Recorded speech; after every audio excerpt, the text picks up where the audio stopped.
Assalamualaikum warahmatullahi wabarakatuh.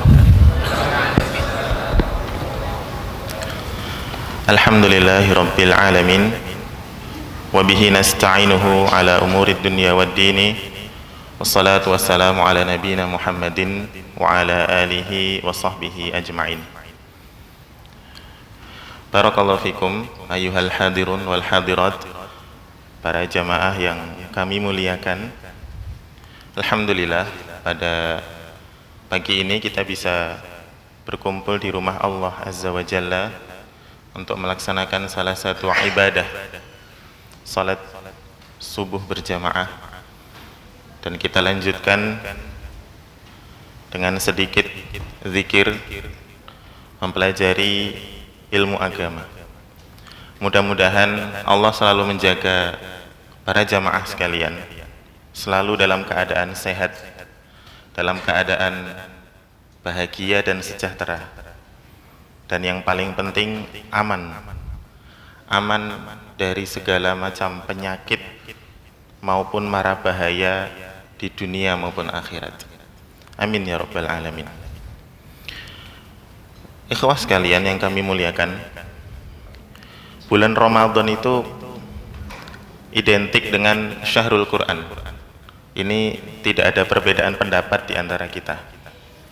Biasanya menghatamkan Al-Quran sebulan sekali atau 2 kali.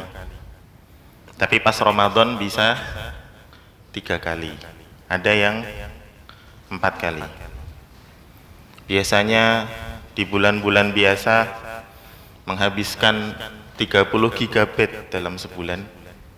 Maka pas Ramadan berkurang menjadi 28 GB. Lumayan. Berkurangnya 2 GB. Ayo ikhwah, ada satu hadis yang sudah sangat kita hafal berkenaan dengan keutamaan membaca Al-Quran. Hadis yang diriwayatkan oleh Imam At-Tirmidzi, bahwa Rasulullah SAW bersabda, "Man qara'a harfan min kitabillahi falahu bihi hasanah." Barang siapa membaca satu huruf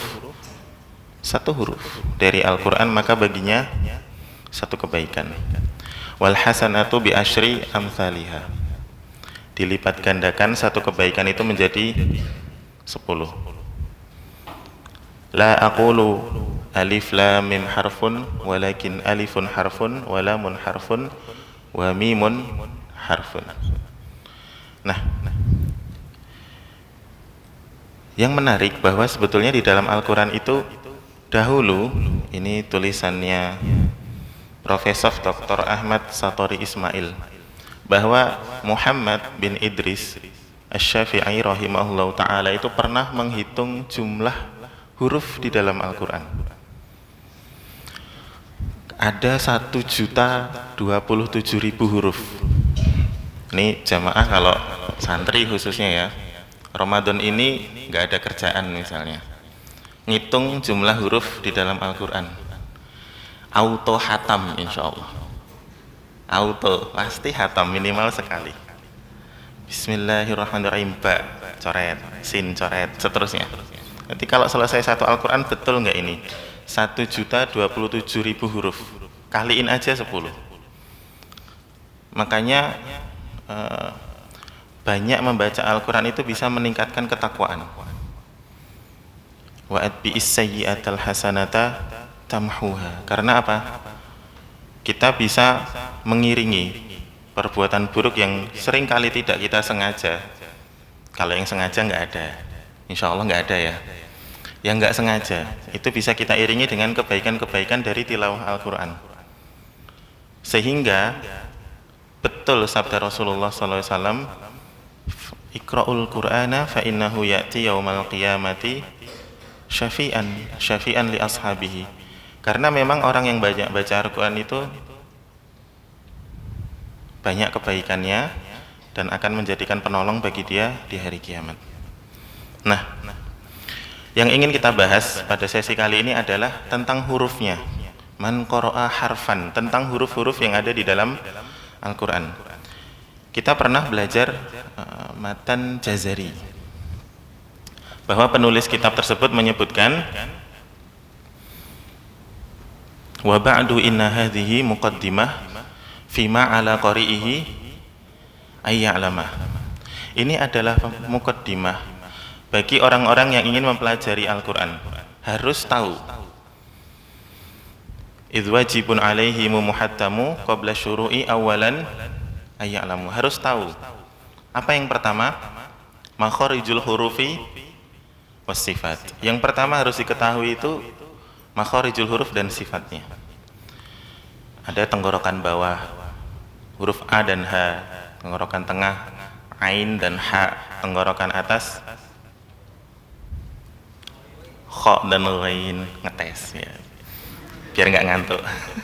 Kemudian maju dikit itu ada Qaf, maju dikit ada Kaf. Kemudian permukaan lidah ada Jim, Ya dan Shin, mumtaz. Kemudian tepi lidah ada Dhad. Kemudian ujung lidah ini yang paling banyak. Ujung lidah ini yang paling banyak. Ada Ta, Da, Qa, Sa, Za, Dha. Kemudian Sin, Zain, Shad. Kemudian Lana, Ro, Masya Allah. Kemudian dari bibir ada Ba, Ma, Fa sama Wa. Nah, barakallahu fikum. Kalau kita perhatikan, satu huruf hijaiyah itu paling tidak punya 6 sifat. Punya 6 sifat. Yang pertama, dia butuh persiapan atau enggak ketika mau ngucapin. Ismat atau izlaq. Misalnya huruf A itu persiapan. A. Enggak mungkin tiba-tiba keluar. Tapi kalau huruf, misalnya huruf Ma atau Ba, itu tak perlu persiapan. Ba, ma, cepat. Satu, pasti butuh persiapan atau tidak. Sifat yang pertama itu. Yang kedua, tipe suara. Satu huruf hijaiyah itu pasti punya tipe suara.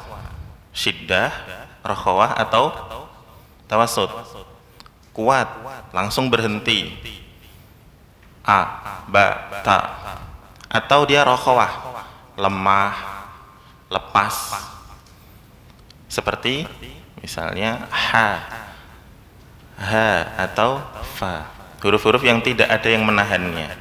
Atau huruf-huruf pertengahan seperti Lin Umar, Lam, Nun, Aim, Mim dan Ro. Bunyi, lepas, ketangkep lagi. La, mau lepas, udah ketahan lagi.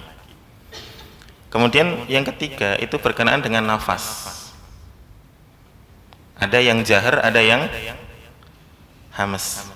Ada huruf yang keluar nafasnya, ada yang ketahan nafasnya. Makanya baca Al-Quran itu bisa menyehatkan, karena kita latihan pernafasan. Ada pernafasannya di situ. Bismillahirrahmanirrahim. Ada ambil nafas 2 kali atau ngeluarin nafas 2 kali. Yang lainnya tahan nafas. Dan karena Al-Quran ini kalamullah, ucapannya Allah, tentu peletakan hurufnya itu enggak sembarangan. Dan insya Allah posisi mengambil, mengeluarkan, menahan nafasnya itu pas, nggak mungkin salah gitu. Nggak mungkin salah. Nah, itu sifat yang ketiga berkenaan dengan nafas. Yang keempat, sifatnya berkenaan dengan pangkal lidah. Ada isti'ala, ada istifal. Mumtaz, barakallahu fikum. Nah, ini menjadikan huruf itu punya sifat tebal atau tipis. Kalau yang istifal, yang pangkal lidahnya nggak naik, fathahnya dibaca A. Kalau yang pangkal lidahnya naik, dibaca O. Kha, Sha, Dha, nggak pakai senyum pokoknya. Kha, Sha, Dha. Tapi kalau yang istifal, sedikit senyum. Ha, Sa, saya. Nggak mungkin soyo, nggak mungkin. Kalau yang istifal ada sedikit senyum. Kemudian sifat yang berikutnya berkenaan dengan permukaan lidah. permukaan lidahnya, ada idbaq, ada infitah. Kalau idbaq itu setelah bunyi hurufnya, lidahnya tetap gantung, tetap di atas. Contohnya huruf apa? So. Coba turunin lidahnya, bunyi enggak? So. Atau do. Do itu permukaan lidahnya akan tetap gantung di atas. Do. Tapi kayak huruf ta atau la atau na, dia habis naik ujungnya turun lagi. Infitah, menjauh dari langit-langit mulut. Nah, ini 5 sifat yang selalu ada. Nah, yang keenam itu sifat istimewa. Ada tafashi, ada istitolah, takrir, dan lain sebagainya. Nah, terus apa gunanya kita belajar sifat dan makhraj huruf tersebut? Jadi gini, jamaah sekalian yang dirahmati Allah. Kalau ada 2 huruf yang keluar dari makhraj yang sama, pasti ada sifat yang beda. Misalnya huruf apa? Kha sama gha. Kha sama ghain. Baik. Sama-sama ismat, persiapan, sama-sama lidahnya naik, pangkal lidahnya. Permukaan lidahnya sama-sama turun. Sama-sama rokhawah. Bedanya di nafas. Ini bapak-bapak kalau huruf kha nggak usah latihan, Pak. Tiap malam kita latihan. Kha. Kha. Nggak ada orang tidur itu lo, nggak ada. Karena kita ngorok itu ngeluarin nafas, membantu pernafasan saat tidur. Jangan disalahin kalau ada bapak-bapak atau santri ngorok itu, ya daripada ghain berarti dia tahan nafas. Nanti cepat mati itu nanti. Jadi ngorok itu kha, nggak mungkin ha. Kha, kemudian gha. Ghain nafasnya tertahan, kha nafasnya keluar. Kalau keluar dari makhraj yang sama, pasti ada sifat yang lain. Nur Rahman, Nur Rahim itu keluar dari ibu yang sama. Betul Ahi ya? Tapi pasti ada sifat yang berbeda di antara mereka. Jadi kalau ada anak yang lahir dari ibu yang sama, pasti ada sifat yang lain. Gak mungkin sama. Sebaliknya, kalau ada huruf yang sifatnya sama semua, pasti lahir dari makhraj yang berbeda. Contohnya apa? Contohnya sa sama sha. Oke. Sa, sin sama shin. Mirip. Ini kalau temenan orang sering nyama-nyamain. Oh, mirip mereka, sama-sama soleh, sama-sama hafiz, sama-sama main game. Sebentar ya gitu ya. Nah, kalau ada sifatnya yang sama, pasti keluar dari makhraj yang berbeda. Sa dari ujung lidah bertemu dengan siapa? Ujung gigi seri atas. Punggung ujung lidah dengan gigi seri atas. Sa. Kalau sin mustakin itu ujung lidah ketemu gigi seri bawah bagian dalam. Ya, cari. Sa, oke. Kalau shin, permukaan lidahnya naik, sha. Beda makhraj.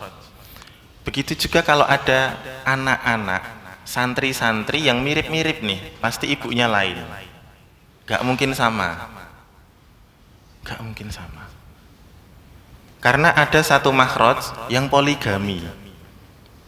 Huruf ujung lidah itu poligami. Istri pertamanya itu pangkal gigi seri atas. Punya anak 3, ta, da sama po. Oke. Kemudian nikah lagi sama gusi atas. Ketemunya punya anak 3, la, na, ro. Nikah sama gigi seri bawah bagian dalam. Keluar sa, za, so. Ketemu nikah lagi sama ujung gigi sa, za, zo. Ini ibunya 4, anaknya itu bisa beda-beda sifatnya. Maka barakallahu fikum, kita mengingat betul sabda Rasulullah sallallahu alaihi wasallam, kullu mauludin yuladu alal fitrah. Nah, ini penting. Maka kita bersyukur sebagai anak-anak santri dan santriwati barakallahu fikum, kalau antum memiliki orang tua yang memahami karakter antum, disyukuri. Oh, anakku ini rokhawah.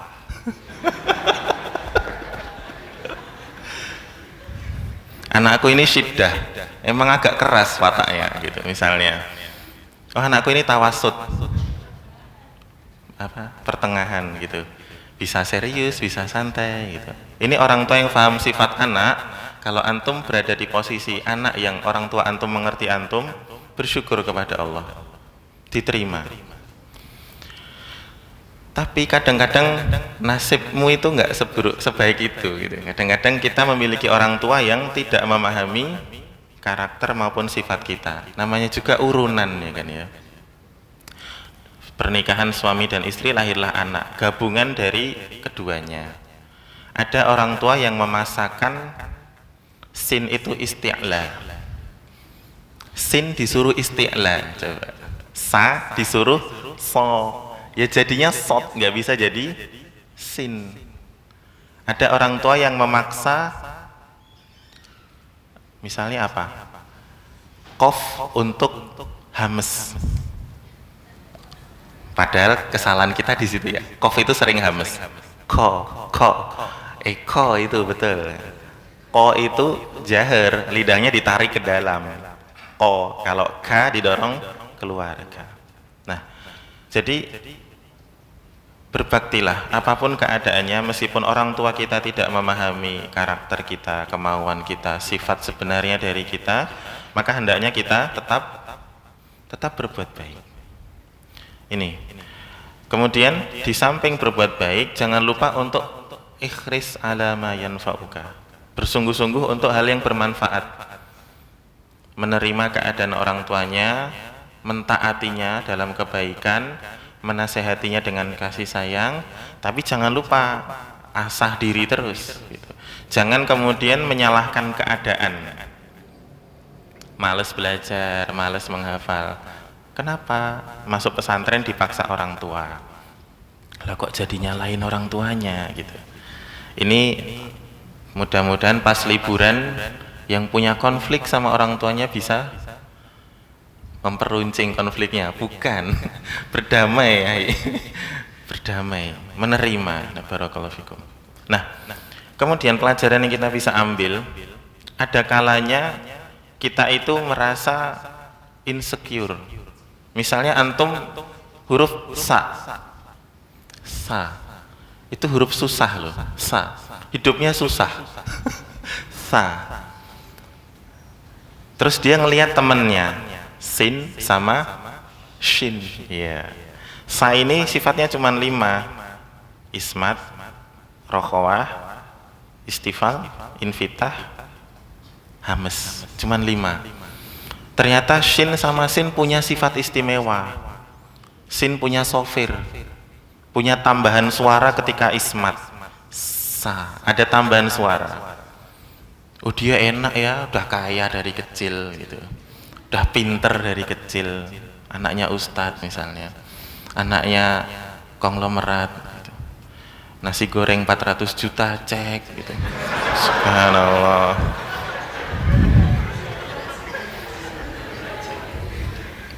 Nasi goreng. Kita sa ini ngelihat sin ini cemburu gitu. Kok dia enak sekali hidupnya? Atau misalnya dia ngelihat shin punya sifat tafashi, punya sifat istimewa. Nah, barakallahu fikum, kadang-kadang muncul rasa seperti itu melihat orang-orang terdekatnya itu kok dikasih privilege lebih sama Allah, kelebihan di awal. Maka sikap kita yang tepat adalah ya biarkan, itu rezeki Allah untuk mereka, dan kita mensyukuri diri kita sendiri gitu. Sa, ya sudah, sempurnakan sifat sa itu, jaga gigi depannya jangan sampai lepas. Kalau giginya lepas tuh tidak akan berbunyi huruf sa itu. Barakallahu fikum. Maka ikhwas sekalian yang dirahmati Allah, Ketika Allah memerintahkan kepada kita untuk wa qulu linnasi husna, bicaralah yang baik kepada orang lain, maka hakikatnya kita itu juga diperintahkan untuk bicara yang baik kepada diri sendiri, memberikan afirmasi positif kepada diri sendiri, memotivasi dirinya. Maka pada bulan Ramadan ini, alhamdulillah Allah itu berikan kita banyak sekali wasilah, banyak sekali kesempatan untuk menjadi versi terbaik dari kita, gitu. Dari satu huruf saja, misalnya man qara'a harfan, dari satu huruf saja. Kalau kita punya satu sifat, sempurnakan. Punya satu sifat baik, sempurnakan, dan seterusnya. Melatih diri untuk itu. Sehingga apa? Liyalfidhu bi afsahil lughati. Kalau huruf-huruf Al-Quran itu kita latih supaya kita bisa mengucapkannya, melafazkannya dengan cara yang paling fasih, maka kalau kita mengasah akhlak-akhlak karimah yang ada di dalam kita pun, kita akan menjadi orang yang afsahul lughati tadi, versi terbaik diri kita yang paling baik di bulan Ramadan ini. Nah, barakallahu fikum. Sebetulnya ada pembahasan menarik tentang ilmu tajwid berkenaan dengan hukum nun sukun. Hukum nun sukun. Jadi kita itu kan diperintahkan untuk menghiasi Al-Quran dengan suara kita, betul ya? Dengan suara kita, dengan membaca Al-Quran dihiasi dengan suara kita. Dan di antara trik untuk menjadikan bacaan bagus itu, yang pertama, panjang pendeknya harus rapi, mat tobi'inya harus adil. Kemudian mat-mat yang lain bisa diterapkan. Biar bacaannya indah, ditambahi dengan penerapan nun sukun. Nah, ini menarik. Kenapa nun sukun? Gitu. Karena nun sukun ini punya sifat istimewa gunnah. Dia dari lahir itu sudah punya sifat dengung. Dan nun sukun ini paling banyak berinteraksi dengan huruf-huruf yang lain. Dia bertemu dengan semua huruf. Anehnya, sikapnya tuh beda-beda. Pertama, kalau dia ketemu a, ha, ha, kho, ain sama ghain, dia itu sifatnya jelas, terang. Izhar qamariyah, terang bulan. Bukan, izhar halqi. Terus kalau dia ketemu ya, nun, mim, wawu, dia gunnah. Meskipun tekniknya beda-beda. Kemudian kalau ketemu huruf-huruf ikhfa, dia menyamarkan diri. Kalau ketemu lam sama ro, dia ngilang gitu. Ngilang, nun sukun itu hilang. Kalau ketemu ba, dia berubah. Ini unik sekali huruf nun sukun itu. Terus saya pikir-pikir, ini enggak ada teori ilmiahnya ya, cuman saya pikir-pikir aja. Jadi ketika nun ini harus bertemu dengan sesuatu yang bertolak belakang, atau dia harus tampil, mengambil keputusan, atau mengambil sikap, dia itu izhar halqi, jelas. Man, amana, nampak jelas. Tapi dia enggak putus. Man, itu enggak putus. Bukan man, sinak kohwa awalan, amana, enggak gitu. Jadi man, tidak putus. Dia menampakkan sikapnya tanpa memutus hubungan dengan orang lain. Barangkali ini bisa kita coba. Kalau kita ada beda pendapat, beda sikap sama orang itu, ya tampakkan saja perbedaan pendapatnya, tetapi tidak memutus tali persaudaraannya. Kemudian dari idgham bi gunnah itu kan ada 4 huruf. Ya, nun, mim, wawu. Tapi cara pengucapannya lain-lain. Yang paling mudah itu nun sukun ketemu nun. Ya, betul ya? Kayak suami sama istri lagi akur. Gampang. Misalnya min ni'matin. Min ni'matin, gampang. Yang kedua nun sukun ketemu mim. Suami istri lagi, kalian belum tahu rasanya ya. Lagi nggak akur, lagi konflik gitu. itu nun sukunnya ngalah, tapi dengungnya masih ada. Jadinya 1,5 harokat dengung nun, 1,5 harokat dengung mim digabung jadinya 3 harokat. Misalnya apa? Min ma'in, mim ma'in. Jadi nun sukunnya ngalah jadi mim, tapi dia masih punya dengung. Nih para suami perlu kayak gini, ilmu kayak gini. Ngalah tapi menang. Menciptakan suasana istri menang padahal dia kalah gitu. Gimana caranya? Entahlah itu. Susah itu. Kemudian yang ketiga itu yang sedikit gampang, nun sukun bertemu wawu. Nunnya ngalah jadi wawu dulu. Dengungnya baru di akhir. Min waroihi. Miu nggak ada dengungnya kan? Baru di belakang kasih dengung. Miu waroihi. Ini sikap kita sama orang tua. Sama juga kayak misalnya nun sukun bertemu ya. An ya'tiyahum, ay ya'tiyahum. Sama orang tua itu ngalah dulu. Jangan membantah. Ini adab. Kalau sama orang tua itu ngalah dulu, jangan bantah, rendahkan suara. Tapi di belakang ada dengungnya kan? Biasanya gitu kan? Iya Pak, iya Pak, iya Bu. Tapi di belakang tetap pola, tetap melakukan apa yang orang tuanya larang atau orang tuanya tidak suka. Nah, barakallahu fikum. Tapi ini bisa dipoles dengan akhlak yang baik. Kita turuti orang tua kita, tapi kita tetap mengembangkan diri kita ke arah yang positif. Ngalah. Rumusnya sama orang tua tuh ambil hatinya dulu. Terima dulu wawu sama ya-nya. Dengungnya di akhir. Ikhfa. Ini hurufnya ada banyak. Nun sukun ketemu 15. Jadi nun sukun ini temennya banyak, ada 15. Tapi dia pinter adaptasi gitu. Ketemu fa dia min fauqihim. Nunnya itu di huruf fa. Ketemu jim, nun sukunnya dibaca di makhraj huruf jim. Anjainakum, enggak saya putus ya. Atau misalnya nun sukun bertemu dal, nun sukunnya dibaca di huruf dal. Mandassaha. Ini orang tipe yang memahami teman-temannya. Dia menjaga hubungan baik dengan teman-temannya, respect, menjaga rahasia mereka, menolong di saat susah. Ya kayak gitu nun sukun tuh sama teman-temannya. Kemudian nun sukun kalau ketemu lam sama ro. Ini yang punya saudara, ya, barakallahu fikum. Nun sukun ketemu lam sama ro itu hilang. Ngalah. Biar tetap akur, biar nggak ribut. Jadinya idgham bila gunnah. Dah sama saudara ngalah. Ngalah di sini artinya bagaimana? Pada hal-hal yang sifatnya tolerantif demi menjaga silaturahmi, mengalah kepada saudara, menasehati, menjaga.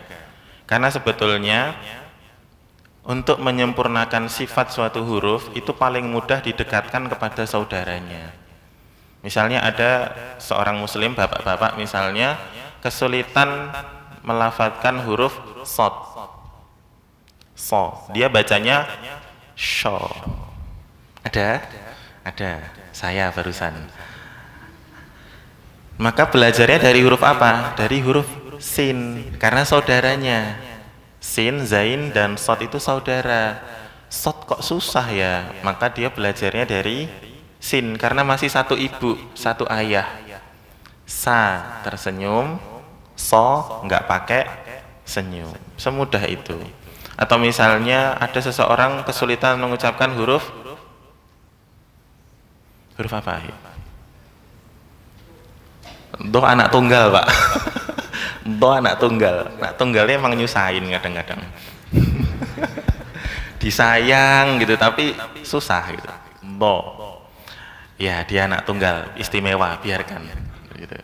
Tinggal dirawat. Nah, misalnya huruf ini, huruf ta. Huruf zain, maaf, huruf zain saja. Kenapa? Karena keluarga saya itu yang di sini keluarga yang kesulitan mengucapkan huruf zain. Abdur Razzaq, mereka menyebutnya Abdur Rojak. Ya. Jadi ada orang-orang yang zain itu berat. Maka hendaknya dia belajar dari huruf sin. Sa, keluarkan nafas, tahan nafasnya akan menjadi huruf za. Maka ini pentingnya menjaga hubungan saudara. Nun sukun ketemu lam dan ro ngalah, masih saudara. Lam nun ro ini kan saudara ya. Ya sudah ngalah dulu, nggak apa-apa. Yang penting tetap bersatu. Nah, barakallahu fikum. Yang belum saya temukan maknanya adalah nun sukun bertemu ba. Apa pelajaran yang kita ambil dari situ? Nun sukun bertemu dengan ba, iklab, berbalik. Maksudnya berbalik ini gimana gitu? Nun sukunnya berubah menjadi mim. Terus dibaca di makhraj ba. Nun sukunnya berubah jadi mim, dibaca di makhraj ba. Karena mim dan ba itu beda dikit makhrajnya. Mim bibir perut bibir bawah bagian luar ma, kalau ba itu perut bibir bawah bagian dalam. Nun sukun berubah jadi mim, dibaca di makhraj ba. Nah, ini tugasnya jamaah sama santri untuk mencari maknanya. Karena sekali lagi ini bukan sesuatu yang terlalu ilmiah, hanya pengalaman dari menemani orang-orang membaca Al-Quran. Nah, barakallahu fikum, ikhwas kalian, para jamaah yang dirahmati Allah Azza wa Jalla, hendaknya kita selalu bersyukur kepada Allah apabila diberikan kemudahan untuk belajar Al-Quran. Bersyukurlah, khairukum man ta'allamal Qur'ana wa 'allama. Sebaik-baik kalian adalah yang mempelajari Al-Quran dan mengajarkannya. Dan hendaknya juga kehidupan seorang muslim, khususnya para pemuda itu bil ilmi wat tuqa, dengan ilmu dan ketakwaan. Bagaimana seorang penghafal Quran bisa meraih derajat ilmu dan takwa ini? Maka hendaknya membaca terjemah dari Al-Quran yang kita hafal. Tanpa membaca terjemahnya, kita jauh dari tadabbur. Dan apabila kita jauh dari tadabbur, hati kita akan terkunci. Hafalan kita hanya sampai tenggorokan. Buru-buru Ustaz tenggorokan sampai lidah disetorkan hilang Ustaz gitu. Ya, nasibmu gitu. Barakallahu fikum. Nah, jamaah sekalian yang dirahmati Allah Azza wa Jalla, demikian yang dapat kami sampaikan pada kesempatan pada pagi ini. Mudah-mudahan mendatangkan manfaat khususnya buat kami pribadi dan bagi ikhwah sekalian. Kita tutup dengan sebuah hadis dari Rasulullah sallallahu alaihi wasallam, ittaqillaha haitsuma kunta wa atbi'is sayyi'atal hasanata tamhuha wa khaliqin nasa bi khuluqin hasanin. Alhamdulillahirabbil alamin. Mohon maaf atas segala kesalahan dan kekurangan. Subhanakallahumma bihamdika asyhadu alla ilaha illa anta astaghfiruka wa atubu ilaih. Wa sallallahu ala nabiyyina Muhammadin wa ala alihi wa sahbihi ajma'in. Walhamdulillahirabbil alamin. Assalamualaikum warahmatullahi wabarakatuh.